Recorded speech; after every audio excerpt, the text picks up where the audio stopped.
మా చెల్లి వాళ్ళు మా ఇంటికొచ్చారు. వాళ్ళతో పాటు మా ఫ్యామిలీ కూడా. బీచ్‌కైతే ఈవినింగ్ వాళ్ళు వచ్చిన రోజే వెళ్ళామండి. అందరం అక్కడ బాగా ఎంజాయ్ చేశాక అక్కడి నుంచి నేనైతే ఇంటికొచ్చేసాను. వాళ్ళు మా పిల్లల్ని తీసుకొని సెంట్రల్ పార్క్ అయితే వెళ్ళారు. అప్పటికే 7:30 అయిపోతుంది బీచ్ నుండి వచ్చేసరికి. కాకపోతే 8:00కి ఇక్కడ వాటర్ ఫాల్స్ అనేది డాన్స్ వేస్తారు కదా, వాటర్ షో అనేది 3 టైమ్స్ వేస్తారండి. 6కి ఒక బ్యాచ్, 7కి 8కి. మా పెద్దోడికైతే ఈ వాటర్ డాన్స్ చూడడం కోసమే ప్రతిసారి సెంట్రల్ పార్క్కి వెళ్దామంటాడు. ఇది వాళ్ళ అక్కకి వాళ్ళ అన్నయ్యకి చూపిద్దామనే ఉద్దేశంతో వాడు 7:30 అయిపోతున్నప్పటికి కూడా 8వ బ్యాచ్ ఉంటుంది కదా అమ్మ, కాబట్టి వెళ్తామన్నాడు. ఓకేలే, వాళ్ళు ఎప్పుడు చూడలేదనుకొని వెళ్ళమని చెప్పాను. మా పెద్ద అబ్బాయికి అయితే ఇలా అందరితో టైం స్పెండ్ చేస్తూ బయట ఇలా తిరగడం అంటే చాలా ఇష్టం అండి. మామూలుగా కూడా సండే మమ్మల్ని బయటకు తీసుకెళ్తామంటూ ఉంటాడు. ఎప్పుడు మంత్లీ ఒకసారి అయితే తీసుకెళ్తామండి, అంతేని ఎక్కువగా తీసుకెళ్ళాం బయటికి. ఎందుకంటే బయటికి వెళ్తే చాలు ఖర్చు అనేది బాగా ఉంటుంది. ఇప్పుడు పిల్లలు మన అప్పుడులాగా లేరు కదండి. అన్నీ అడుగుతూ ఉంటారు. ఏది ఇవ్వకపోయినా మనం ఫీల్ అవుతాం, కొనలేకపోయామా అని. ఇక్కడైతే వాళ్ళ ఇంటికి వచ్చేసరికి ఫుడ్ ఆర్డర్ చేసి పెట్టాం. చక్కగా తినేశారు. ఆ నెక్స్ట్ డే మార్నింగ్ అయితే అందరం కలిసి సింహాచలం వెళ్ళామండి. అక్కడ నుంచి వచ్చాక ఈవినింగ్ ఫ్రెష్ అయ్యి మళ్ళీ ఇక్కడ మనకి వైజాగ్ మ్యూజియంకి అయితే వెళ్ళారు. యాక్చువల్గా అయితే కైలాసగిరి వెళ్దాం అనుకున్నారు. కాకపోతే మళ్ళీ బీచ్ దగ్గరికి వెళ్ళాక వాళ్ళ ఆలోచన మారి ఆల్రెడీ చూసేసాం కదా కైలాసగిరి అని ఈ మ్యూజియంకి అయితే వెళ్ళారండి. ఇప్పుడు ఇక్కడ నుంచి వాళ్ళ ఊరు మేము వెళ్ళేటప్పుడు ఏ విధంగా స్పెండ్ చేసామో చూపిస్తున్నాను. వాళ్ళ ఊరైతే చాలా బాగుంటుందండి. కొంచెం చిన్న ఊరే. ఊరు మధ్యలో నుంచే సిమెంట్ రోడ్డు ఉంటుంది.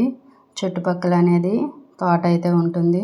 ఇప్పుడు మేమైతే వాళ్ళ ఊరు వెళ్తున్నాం. ఆల్రెడీ ముందు వీడియోలో చూపించాను కదండి. ఫస్ట్ హాలిడేస్కి అమ్మ వాళ్ళ ఇంటికి వెళ్ళి తర్వాత చెల్లి వాళ్ళ ఇంటికి వెళ్ళామండి. అదేనండి ఇది. మధ్యలో తోటపల్లి దేవస్థానం అనేది కనిపిస్తుంది. ఇక్కడ చూడండి వాళ్ళ ఊరు ఎంట్రన్స్లో పిల్లలు ఎంత చక్కగా ఆడుకోవడానికి ఓపెన్ ప్లేస్ ఉందో. ఇల్లులు అనేవి పెద్దగా ఉంటాయి. ముందుకు ఓపెన్ ప్లేస్ కూడా చాలా బాగుంటుందండి. చాలా విశాలంగా ఉంటుంది. నైట్ టైం అయితే అసలు ఇది సమ్మర్ అనిపించట్లేదు. ఎందుకంటే ఓపెన్ ప్లేస్ బాగా ఉండడం వల్ల ఈవినింగ్ పిల్లలు ఆడుకోవడానికి చాలా బాగుంది. నెక్స్ట్ బయట అందరూ ఆరుబయట మంచాలు వేసుకొని చాలా చక్కగా పడుకుంటున్నారండి. మా చిన్నోడికి అక్కడ ఎవరు తెలియకపోయినప్పటికీ అక్కడ ఆడుకున్న ప్లేస్కి అయితే వెళ్ళిపోయాడు. మా పెద్దోడైతే కదలలేదు ఇంట్లో నుంచి, తెలియదు ఎవరు అనేసి. చిన్నోడు మాత్రం వెళ్ళిపోయి బ్యాటు బాల్ ఆడితే చాలు అక్కడికి వెళ్ళిపోతాడు. వాళ్ళతో పాటు ఆడిపించారు కాసేపు. మేము తెలియదు కాబట్టి వాళ్ళ అక్క వెళ్ళి చెప్తే ఆడిపించారు. ఇక్కడ ఇవైతే మా చెల్లి వాళ్ళు మా కోసం ఫిష్ వండారు. అదేవిధంగా ఫిష్లో ఎగ్స్ అండి అవి. మా చెల్లి యాక్చువల్గా అయితే ఫిష్ అయితే తిందు, కాకపోతే అందులో ఎగ్స్ అయితే తింటుంది. నాన్ వెజ్ అంతగా తిందండి, ఓన్లీ ఎగ్ తింటుంది. గ్రేవీలు మాత్రమే తింటుంది. ఇప్పుడు చికెన్లోనో దేంట్లోనైనా కూడా. కాకపోతే వంట అయితే చేస్తుంది. తనైతే అసలు తిందు. మటన్ అయితే అసలు టేస్ట్ కూడా చేయదు. కాకపోతే వాళ్ళ ఇంట్లో వాళ్ళ పిల్లలు వాళ్ళ ఆయన కోసం అయితే వండుతుంది. చాలా బాగా వండుతుంది. మన ఇంట్లో పెద్దవాళ్ళు అంటూ ఉంటారు కదా, మనం ప్రెగ్నెన్సీ టైంలో ఏమేమి తిన్నామో అవన్నీ కూడా ఆ క్రేవింగ్స్ని బట్టి మన పిల్లలు అన్నీ తింటారని. మరి మా చెల్లి అయితే మాత్రం నాన్ వెజ్ అసలు తినలేదు. ఓన్లీ ఎగ్ మాత్రమే తింది.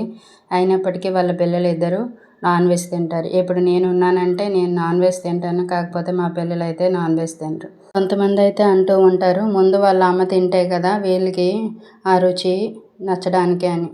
కాకపోతే ఇక్కడ క్వైట్ ఆపోజిట్ అండి. అంతే, దాన్ని మనం ఏం చేయలేము. ఇక్కడైతే మేము మా మామయ్య అయితే మమ్మల్ని దమ్ బిర్యానీ చేయమని మరి రైస్ తీసుకొస్తే, మా చెల్లేమో తొందరగా అయిపోవాలండి తనకి వంట అయితే మాత్రం చకచక పని చేస్తుంది.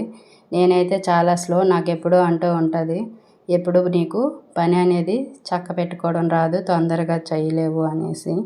మామయ్య దమ్ బిర్యానీ చేయమన్నాడు కదా, మనం ఇలా బిర్యానీ చేసేస్తున్నామంటే పర్లేదులే తినేస్తారు, నేను చెప్తానులే అన్నది. ఓకేలే నాకేం పోయిందని ఇలానైతే చేసేసాము. చాలా చక్కగానైతే వచ్చింది. కాకపోతే వాళ్ళకి ఇక్కడ కారం అయితే సరిపోలేదంట. నేను చేశాను కదా. ఫిష్ అయితే తనే వండింది. మీరు ఈ సమ్మర్లో ఏ విధంగా స్పెండ్ చేశారో కామెంట్ చేయండి. నేనైతే చెప్పాను కదా, అమ్మ వాళ్ళ ఇంటికి, అక్క వాళ్ళ ఇంటికి, చెల్లి వాళ్ళ ఇంటికి ఈ సెలవుల్లో అయితే చాలా బాగానే ఎంజాయ్ చేశాను. మా చెల్లి వాళ్ళు వాళ్ళ పిల్లలు కాలేజ్ జాయిన్ చేయడానికి వస్తూ మా ఇంటికి వస్తే మేము ఏ విధంగా వాళ్ళని ట్రీట్ చేసామో ముందుగా పెట్టాను కదా. నచ్చితే like and subscribe. Thank you for watching.